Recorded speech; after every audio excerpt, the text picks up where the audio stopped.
Please note that any opinion expressed on this show is my own opinion and does not reflect the opinion of my employer or any organization that I'm associated with or affiliated with for that matter. Most of you all think that I may be sensitive, which I disagree with. The reason why I don't get a chance to rule with emotion like most people think that I do is because I keep that stuff away from me that I know is going to make me emotional. I don't fight because I don't want to be emotional. Hey, kings and queens and everything in between. Welcome to this episode of a Sip with Samad podcast. And I'm your host, Samad. Let's jump in. It was love at first sight. I know from the way she looked at me. Her eyes said it all. Long days and nights we spent until she dropped the bomb on me.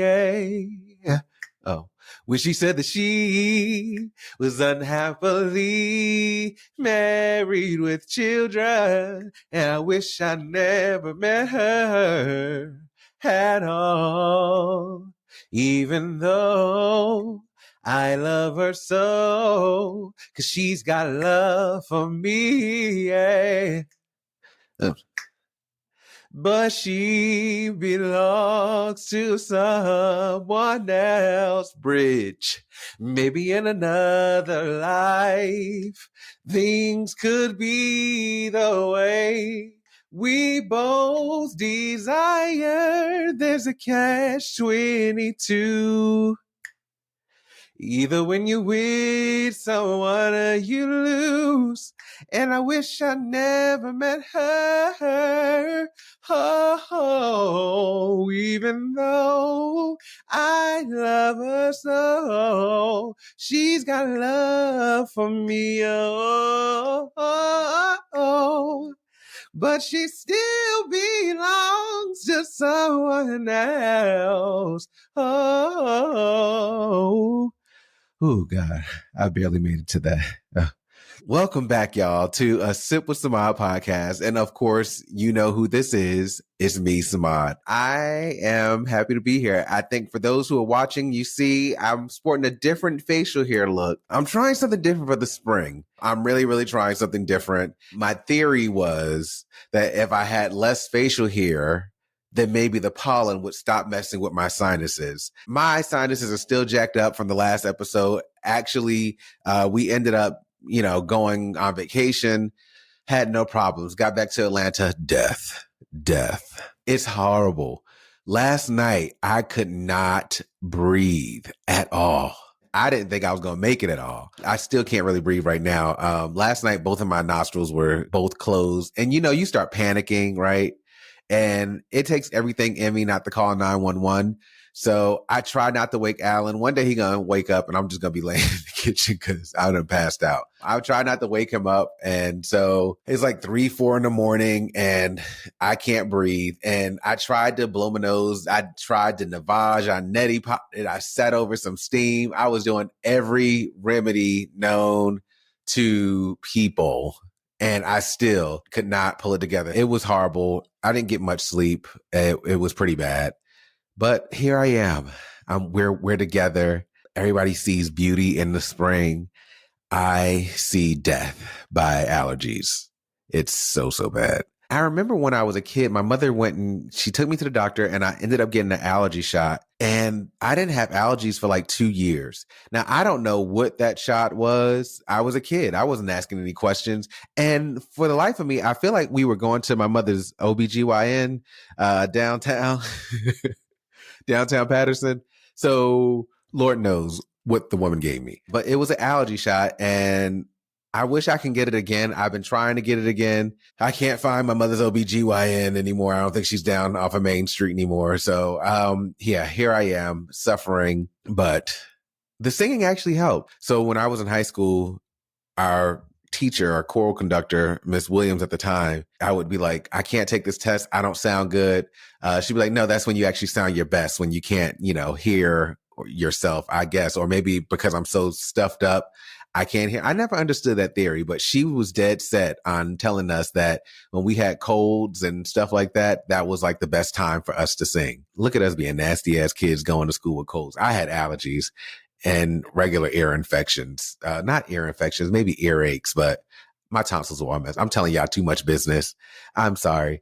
Let me get to the drink. So today I am drinking a drink that I made up myself. As you all see it spinning on my fabulous lazy Susan. I can't talk today. This is called the Tiger Woods. I think I may have drank this on another show. I think I may have, but it is a drink that I made up, and it consists of bourbon. In this case, is Knob Creek, some simple syrup, and some fresh lemon juice. And I call it a Tiger Woods because it's a spin on the Arnold Palmer. In the South, that's half and half, sweet tea mixed with lemonade. But, other places you go, they call it Arnold Palmer. Because I wanted to have somebody Black, I named it after Tiger Woods. I actually went somewhere and I said, could I get the Tiger Woods? And they were like, oh, I got you. So maybe it's taking off. Y'all go order a Tiger Woods, but make sure you give me credit like the first time, and then you could do like I'm doing and be like, oh, I made that up. That was my drink. But yes, it's a Tiger Woods. It tastes very good. I like the mixture of the sappiness of the bourbon, like the maple-ishness. I just made that up, of the bourbon mixed with the lemon, mixed with the simple syrup. Oh, it tastes like a sunbeam on a nice, warm fall day. Maybe spring. I'll go with spring.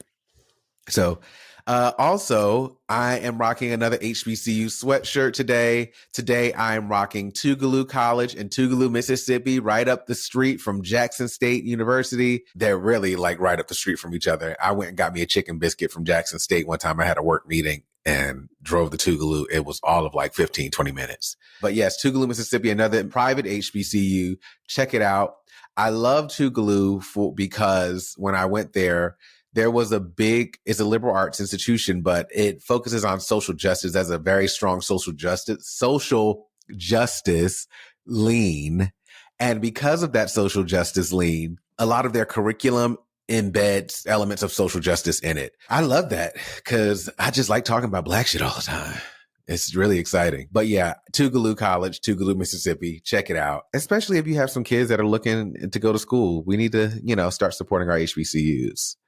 So, continue to support our HBCUs. That implies that we don't, but we could do more. We could do better. Me too. I can do better. So let's see what's happened since the last episode. So we went on vacation. So Al and I took a vacation. It was a dual purpose trip. And so we went to Colombia and we actually had a chance to just relax and disconnect. We stayed in Cartagena the first couple of days, went to the beach. Those who are watching, you see my tan? You see my, but I got burnt. The sun burned the hell out of me. So here I am, all toasty, looking very almondy. Hey, almondy, looking almondy or maybe honeyish. I like my tan, but I don't know if it's because I'm getting older now. I keep saying this and nobody's listening. When I go out into the sun, I can't be out there long. I don't know if it's like my 20% white that's coming in and my melanin is like saying, hey, I don't know. But what I can say is I don't like this. I used to be able to stay outside all day and like I would be chocolatey dark. And I loved it. But now I really can't. I don't know. I don't know what the problem is. There was that one summer, I think that my aunt used all my melanin. We went on a family vacation and she like doused me in baby oil. And I left Wildwood, New Jersey looking like Wesley Snipes. So I was that dark. I mean, I never experienced sunburn before until that point. And I haven't gone back to my original color. The only thing that's probably my original color is underneath my wrists right here and my feet. And they're dark too. So, but yeah, I got burnt. Thank you, Auntie. I really appreciated it. You probably used up some of the melanin that I could be using right now at 39 3/4. I was probably about 12 or so, maybe 11. and you used up my 39-year-old melanin that I need today. Anyhow, we went on vacation. And we had a chance so in Colombia and Cartagena in particular, there is I guess they call it the wall city, which is really nice. I love the buildings. I love the architecture. It gives you very Spanish style architecture. It kind of gives you like vibes of Bourbon Street and New Orleans, like in that area and the French Quarters. I loved it. Very colorful. We went on a tour to Palenque, which is one of the first, I guess, communities outside of Cartagena where there were free Black slaves went to set up establishment. That was interesting. It was hot as hell. Okay. You want to talk about humbling? Humbling is when you realize that your hair is not as thick as it used to be. And so the sun is beaming down on you a little bit more than it hurts. My scalp is probably burned. That's how hot it was. It was great. I'm actually going to post some videos from the trip. I try not to post like immediately after the trip or immediately while I'm in the trip either, because I don't want people knowing what I'm doing. Next thing I know, somebody pulling up on me in Palenque. But yeah, I'll share some of the videos that we took there. We also did, we were supposed to go on a museum tour, a Black history and art tour, but that got canceled. It was another tour that we did. We went to a beach. We started at a beach club, a private beach club on one of the islands there. That was really, really fun as well. Just had a chance to sit back, relax, enjoy some club beats and sip on some cocktails that weren't that great, but I was enjoying the sun and the water. So that was that. That was that first leg of the trip. The second leg of the trip was probably the most memorable, or maybe more heartwarming part of the trip. Y'all, we got a chance to meet the surrogate. That was such a special moment. We never met her in person. So all of our interactions have been via like WhatsApp or Zoom or something like that. Was the first time that we met her. And I've been keeping constant communication with her over the, I guess, past 22 weeks or so. And we talked probably every other day. But this was the first time I had a chance to meet her in person. And it was also the first time that I realized that I got a chance to see her stomach. And I didn't know she was like as pregnant as she was. And so when she came walking around the corner, I was like, oh shit, she pregnant. And so I ended out, I gave her a hug. I was just like, wow. She told me that she felt the baby kick. It was exciting for her. It was exciting for me too. I told her I was nervous. And it was great. She said she was nervous. I was nervous. I met her boyfriend. We met her son. We met her boyfriend. And so the most difficult part of it was that we were, trying to translate. My Spanish is really bad. I practiced Spanish. I went and got a tutor, but I still can't seem to remember the words. So I'm like, yeah, let me use my Google Translator. So Alan had his Google Translator out. She had her Google Translator out. Her boyfriend had his out. So we're all sitting there at the table just talking into our phones and then holding it up to each other. It was funny, to say the least, but I really enjoyed it. She said that at the end of the day, it was good for her to meet us in person because she wants to, be comfortable knowing that she's having a baby for somebody who cares and somebody who will do right. And she said that she felt that after meeting with us. I felt comfortable with her because I talked to her all the time and I asked questions because y'all know I'm inquisitive. It was a great time. We got some ice cream after we had lunch, hung out, talked a little bit more. And so, yeah, I got a chance to meet her. She got a chance to meet us, and it really made it real. I know it's been real, but I think this made it really real. Like, a baby is coming, y'all. A baby is coming. Whew. Woosa. Let me sip to that. I had a chance to watch American Fiction. A fellow sipper and a friend of mine actually called me and was like, you need to watch American Fiction and you need to watch Origin.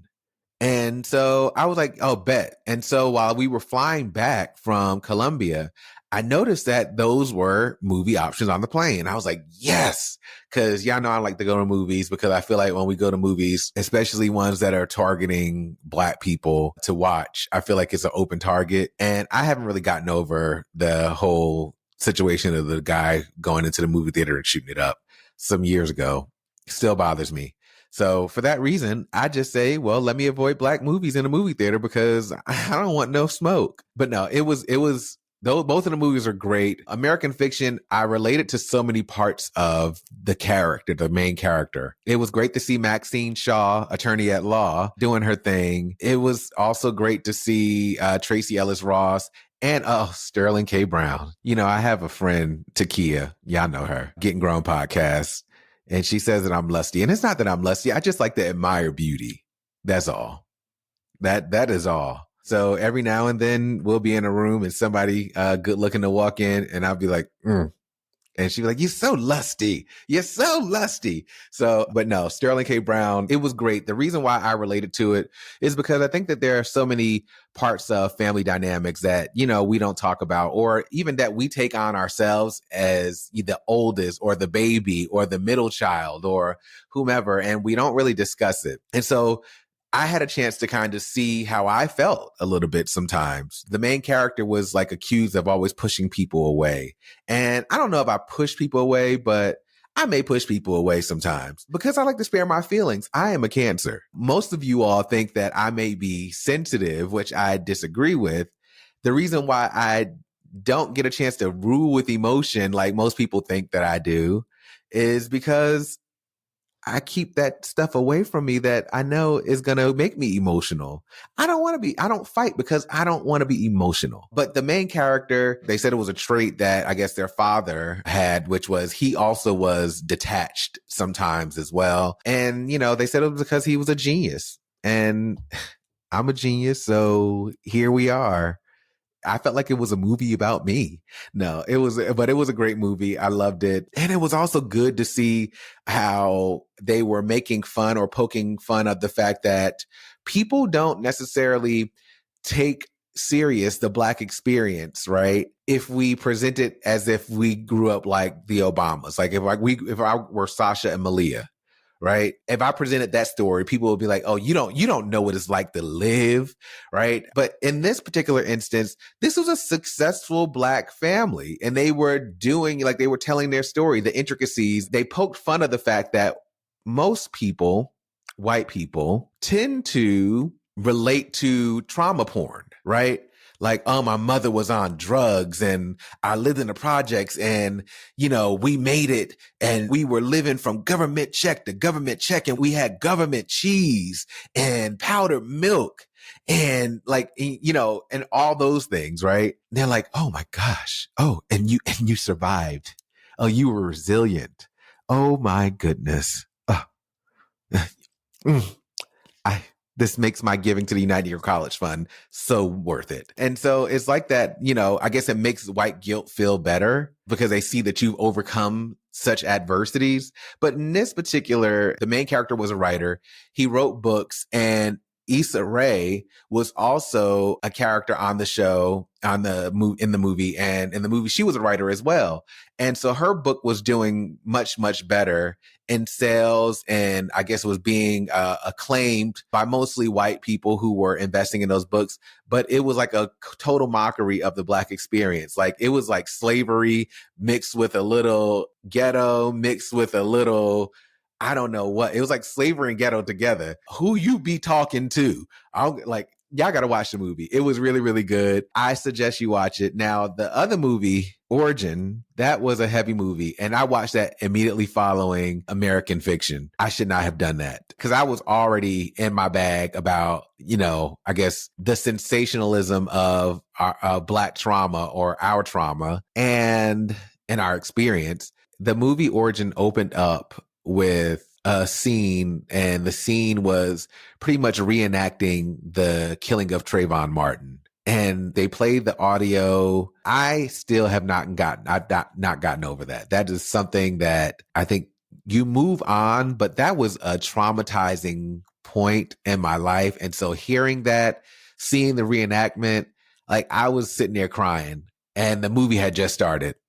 Like just hearing that. We've, as a people, have experienced like a ton of senseless killings. Eric Gardner, Trayvon Martin, George Floyd, Ahmaud Arbery, and countless others, right? And I just named the men. Like I didn't even go into the women's side of it. I just can't get over that. Like the movie opened up with it and it talked about the book. If you all haven't read the book by Isabel Wilkerson, it's called Caste. It was pretty much providing you with context around how this book came about and how the author Isabel Wilkerson started to develop pillars to say, racism is one thing, but caste is another thing. And racism probably is informed by, or I forget which one, but one informs the other, right?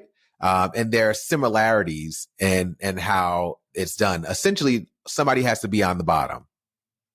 And white people created this concept and idea of racism and these tiers to say that Black people need to be on the bottom, or people of color need to be on the bottom, as long as white supremacy reigns. You look at how this sort of ideal mimics itself in other cultures and other countries, Indian caste system, like they're all over the world, but they just show themselves in a different way. And so the movie highlights where that came from, but it also told the backstory, the personal struggles that she was going through as she was coming up with this, her mom dying, her husband dying, her cousin dying. It was so heavy. I enjoyed it so much though. Right? You should watch that one too. Don't watch them back to back. Like do one week, do the other week, but don't watch them back to back. Something else I did watch was the Shirley Chisholm movie with Regina. It's Regina King. Yes, I think it's Regina King. But no, it was really, really good. And I thought it was good. I think her acting was good. I do feel like the storyline, however, kind of left me up, boom. Like imagine going up on a roller coaster and it's just like up, flat. So that's kind of how I felt the movie was, but I think the acting was great. She did a stellar job. I'm glad to see her back on the screen. I feel like the writing could have been stronger, or the storyline could have been stronger, because it just left us wanting more. Like, what else happened? Like, what other achievements happened outside of her running for the Democratic National ticket for presidency, right? Like, what else happened there? And that's why I say it kind of went up, and I'm like, oh, this is building. This is good. And then it was like, Mwah. But yeah, I did have a chance to watch that. Enjoyed it a lot. Also, what happened since our last episode is Queen Beyoncé, Giselle Knowles-Carter, dropped her country influenced or country inspired album. I did have a chance to listen to it over the weekend once we got back, and it's good. I think I had a chance to look at people's comments before I actually listened to it, which y'all just always upset about something, just mad for well, I mean, this ain't country. Like, when the hell did you become the know-it-all on country music, and what is country and what is not country? So, people were like, well, this is not country. Well, she said it wasn't a country album. It's a Beyonce album that's country influenced, which I love. It was like, I still heard Beyonce, and I heard things that made me want to listen, but I also heard things that made me want to potentially listen to country music. So if anything, I think it's drawing attention to country music for folks that don't necessarily listen to it. It wasn't supposed to be like, oh, this is her country album. Like, yeah, no, I don't know if that's what it was, but y'all are always in arms about something. Anyway, I listened to it. So my favorite song is Jolene. And I liked Jolene when Dolly Parton sung it. So I was always a fan of it. But when Beyonce put that beat on it and she started doing her Beyonce and she was Jolene in, I was like, yes, we all know a dirty ass Jolene. I've experienced Jolene's in my life. So I know you've experienced a Jolene too. And, just trying to take your man and stuff. I haven't experienced it recently. At this point, I think folks are just like, y'all just gonna be together. So nobody really tries to come in and steal at this point. Back in the day, yes. But I think they're like, oh, y'all really serious about this. But yes, we all know a Jolene. We've all experienced a Jolene. And she did a great job. I've been walking around the house just singing the song, Jolene, Jolene, Jolene, Jolene. Sorry.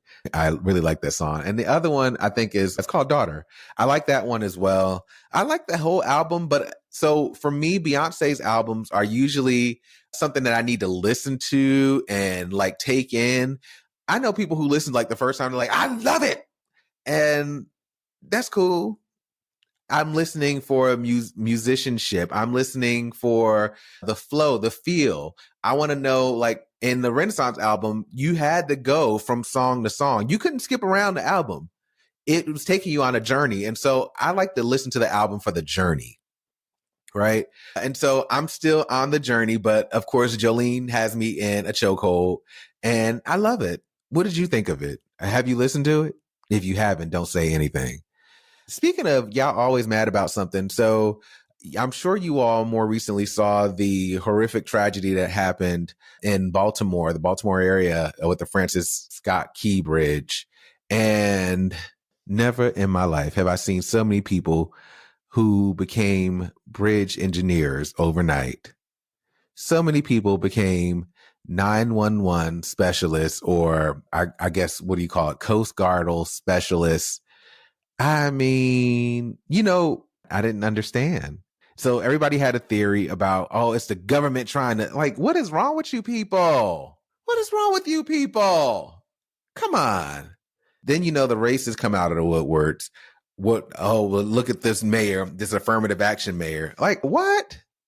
I think he won by like 70% of the votes. That wasn't affirmative action. So it's just like, why can't we all just be happy? Like, we all need to go get some ashwagandha and calm our asses down. Like, you're doing too much. But it was, I just never seen so many people who felt like they knew how to build a bridge, or they knew how to sail a boat, or they knew how the 911 dispatch system worked. We ain't got nothing else to do. So we just be sitting there just trying to come up with theories about how everything is wrong. Lastly, but not least, this is not lastly, because I got one more topic. The whole Diddy thing, I'm not really going to speak on that. I'm not speaking on Diddy. But what I do want to do is say, y'all, we have a tendency to drag people down once the media or the news tells us something went wrong with them. Like, it's the number of times I've seen people talking in the barbershop, on social media about, I guess he's this vile person and you just know that he's bad, right? And nobody was saying this before, right? But it seems like once now that the media has come out and his home is raided and everything else is like, nobody, like, we're all about tearing people down. And I'm not saying, like, I don't know enough. So that's why I said I'm not saying nothing about Diddy. But what I can say about us is that y'all need to be better knowledged. Y'all just talking about stuff that y'all know nothing about. Nobody read the court filings. I'm sure if you did read them, you probably didn't understand it fully. So, yeah. Like, why do we have to like drag and tear folks down? We do that with a lot of Black people who get up to a high, I guess, a spoke or at a certain level, and then something happens, something goes wrong, and we like, oh, we got to tear their asses down. Like, what happened to like us supporting each other? And I know if somebody's wrong, then let them, like, we handle business. They're not invited to the cookout anymore. But if there's not enough information that's public for you to actually draw a conclusion, what the hell are you drawing a conclusion on? I want to be clear. I'm not saying, oh, well, Diddy is innocent. He might have done some shit, I'm sure.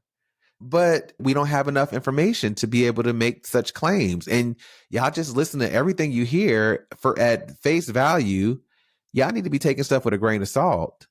And make sure that you fully understand the situation before you chime in to say, like, even the whole, somebody says that there's a video of Stevie J having sex with some white boy, a Latino boy. That was another, in the clip, it did look like it was Stevie J, but I know that video. So, yeah, that wasn't Stevie J. But it's like, y'all don't know enough. And so, but y'all saw that video and now y'all saying, oh, Stevie J is gay. My people, my people, my people. Last topic. This is more of a thought of the day. Do you stop dreaming at a certain point in life? Like all our lives, we dreamt about the future. And I can remember being a kid thinking about what it would be like when I turned 21 and going to college. And I dreamt about, getting a good job. I had this picture in my head around what my lifestyle was going to be. Like I would drive a nice car. I said I would have a piano. I dreamt of actually having a daughter. I dreamt of being where I'm employed now. And so do you stop dreaming, right? And I ask that not because I think you should stop reaching or setting goals, but I'm asking that for the 40-year-old who's like still got a mixtape that he's trying to get somebody to listen to, and he's really banking on that mixtape. And so he's missed out on a lot of opportunities in life because he's really, really committed to this mixtape being the most fire shit ever. But when do you stop? Or do your dreams just sort of change and morph into, I guess maybe they're centered around the lifestyle, the plateau that you've reached that's comfortable. But I'm always intrigued about that. I hear about people who were, let's say 70 and decide to go back to college to get a degree. I hear about people who are 60, 70 pledging a sorority or fraternity. So maybe your dreams just change to fit your life where you're comfortable. People used to ask me, like, what did you think you were going to be when you grew up? And no lie, I thought I was going to be the male Beyoncé. What Beyoncé is, that's what I thought I wanted to be. I didn't have the background that she had that provided her with the access and the coaching and the heart. It's like she built up to what she has. So yeah, the odds of me being Beyoncé, I had to kind of put that aside and I then refocused. And so maybe that's what it is. It's not that you ever give up on dreaming. It's that you refocus. Like your dream becomes refocused once you get to a certain point and you look at the odds of what it is to get to that point and whether or not it's feasible. Now, dude that's 40 and still selling the mixtape might need to sit back and say, hey, I might need to refocus because if I've been trying to get this mixtape in somebody's hands for the past 10 years and it ain't get there, maybe I should do something else. Maybe I still may be in the same field, right? Still maybe in music, just not trying to publicize your mixtape. So yeah, maybe that's what it is. So I've answered my own question. It's not that you stop dreaming. I think that your dreams refocus once you get to a certain space and time and point in your life. And that's interesting. So I'll be interested to know how my sort of dreams refocus once baby Cole Keys is here. That'll be interesting.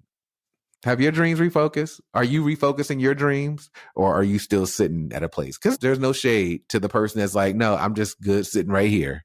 It sounds like work. Refocusing sounds like work. And it is. I think it is, at least from what I can think of in terms of me refocusing and me redirecting myself.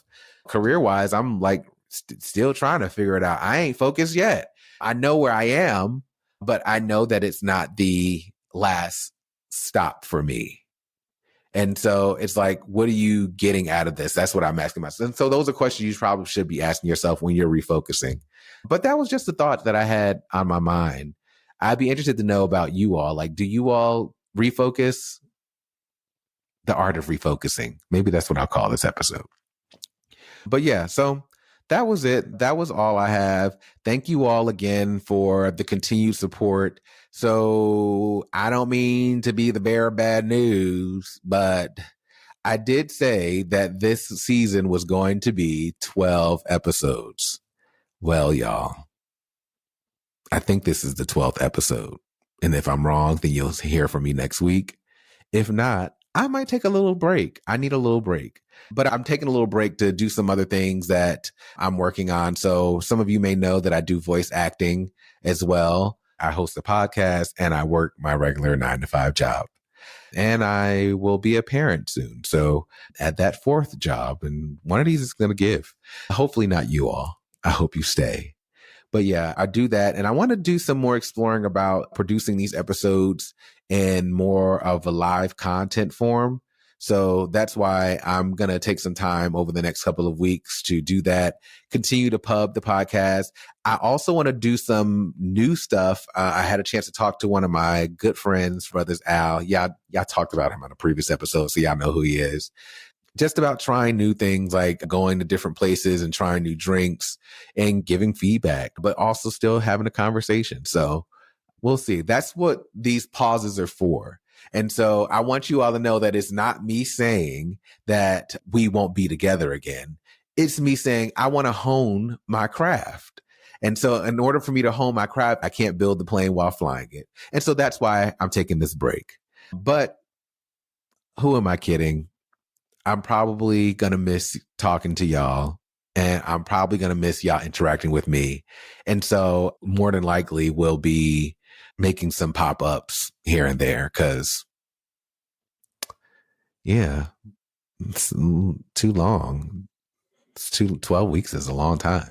So we'll see each other, I'm sure. But please continue to share, like, subscribe, reach out to me during this little pause. I'm always loving to talk with, I wouldn't call you all fans, y'all like family. It's been a great season. It's been a great journey.